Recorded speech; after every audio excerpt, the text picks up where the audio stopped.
All India railway federation का गठन 1924 में हुआ था और इस वर्ष हम शताब्दी वर्ष मना रहे हैं। ऑल इंडिया रेलवे फेडरेशन ने 99 वर्ष पूरे करके 100 वर्ष में कदम रखने का काम किया है और इस वर्ष को हम पूरे सभी कार्यक्रमों को शताब्दी वर्ष को समर्पित कर रहे हैं। 1960 में भारतीय रेल में एक ऐतिहासिक हड़ताल हुई थी और उसमें ये डिमांड थी कि रेल कर्मचारियों का नीड बेस वेजेस का फार्मूला तय होना चाहिए, जो कम से कम एक छोटे परिवार को, 4 के परिवार को जो न्यूनतम आवश्यकता है उसके हिसाब से वेतन का निर्धारण होना चाहिए। लेकिन सरकार ने इस बात को नहीं माना।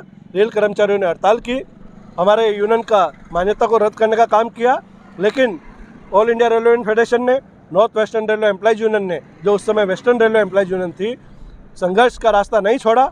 हमने संघर्ष किया और हमने मान्यता भी वापस से लेने का काम किया। 1 साल बाद सरकार को मजबूर होकर के मान्यता भी देनी पड़ी और जो न्यूनतम आवश्यकता के अनुसार वेतन का निर्धारण का जो फॉर्मूला है वो अगले वेतन आयोग ने उसको स्वीकार करने का काम किया और उसके रूप में महंगाई भत्ते के रूप में तमाम कर्मचारियों का वेतन ज़रूरत के आधार पर, मार्केट की जो महंगाई है उसके आधार पर मिलने का काम हुआ। 1960 की हड़ताल में हमारे दाहोद के 6 कर्मचारी शहीद हुए थे।